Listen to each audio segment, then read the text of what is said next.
psychyogi.org. Pickel, 1995. Inducing jurors to disregard inadmissible evidence, a legal explanation does not help.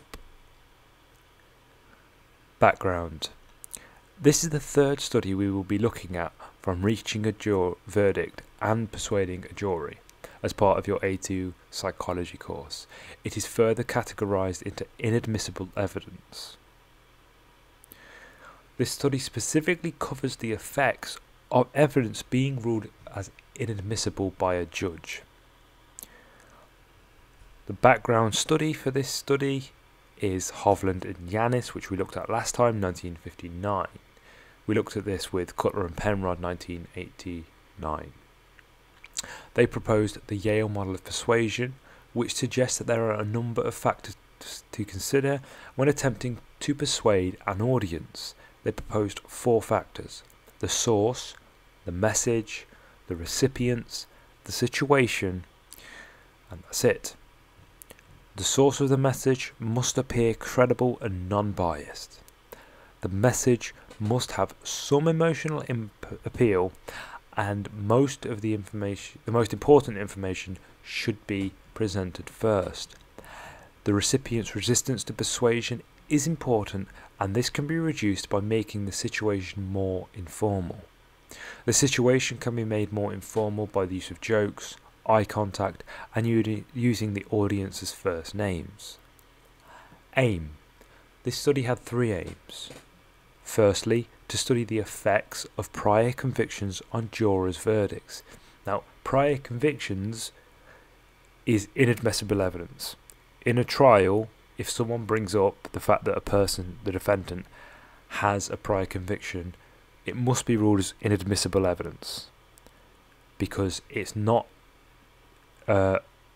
affecting the actual evidence that's being presented in this trial, and it will simply give you a biased view of that person.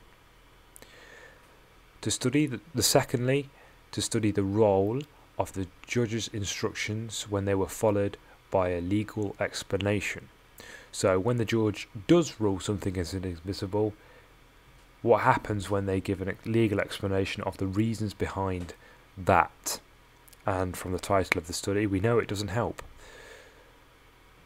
Thirdly, to examine how much the credibility of the witnesses affects the jurors' ability to ignore inadmissible evidence.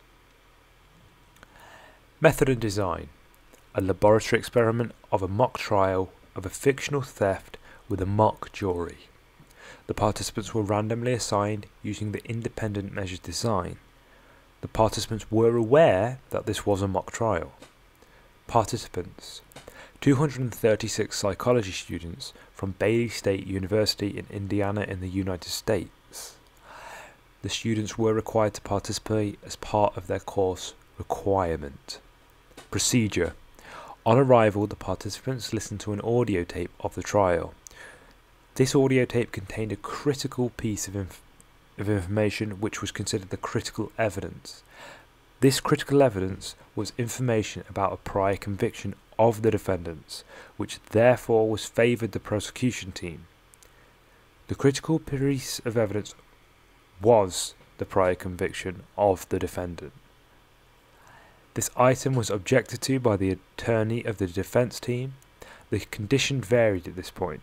Some participants would hear the judge allow the evidence, and some would hear it disallowed. When the jurors were instructed to ignore the inadmissible evidence, this ruling was supported with a legal explanation. The judge would express that the evidence should be disregarded as it might be suggestive of a bad character and bias to jury members. In one of the conditions, no legal explanation was given when the evidence was ruled as inadmissible. Participants were then asked to complete a questionnaire asking them to make several decisions about the case. Firstly, are they guilty or not guilty? Secondly, estimate the probable guilt of the defendant. 3. State how much the knowledge of a prior conviction caused them to believe the defendant was guilty on a scale of 1 to 10. 4. Give a rating of the credibility of each witness. Okay, so the results. When the evidence was ruled as admissible, as in just completely ignored by the judge, the percentage of guilty verdicts was 66%. When it was ruled inadmissible without an explanation, the percentage of guilty verdicts dropped to 53%. When it was ruled inadmissible with an explanation, it was 49% of guilty verdicts were given. And the control group was 48%. Conclusions. Calling attention to inadmissible evidence makes it more important to the jury and they pay more attention to it. This has some real-life application as a tactic that could be used by the prosecution and the defence to draw specific pieces of evidence, to draw attention to specific pieces of evidence which may confound upon the juror's verdict despite being ruled as inadmissible. Pickel, 1995, evaluation. Remember, this is not an exhaustive list. Please make some of your own ones up because it will help you get a deeper understanding of the experiment.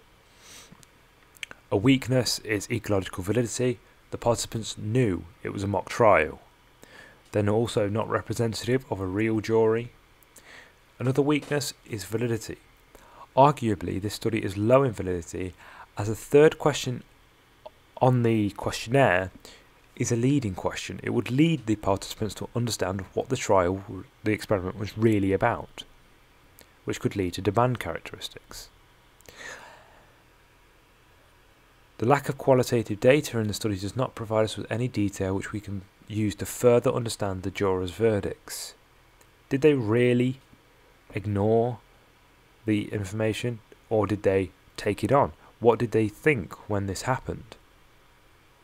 They've been asked to rate, so they've got quantitative data, but they haven't been asked to explain why, if it did affect them, which would be useful. The strength is the reliability because of both the large sample and the laboratory experiment. This can easily be repeated by someone else.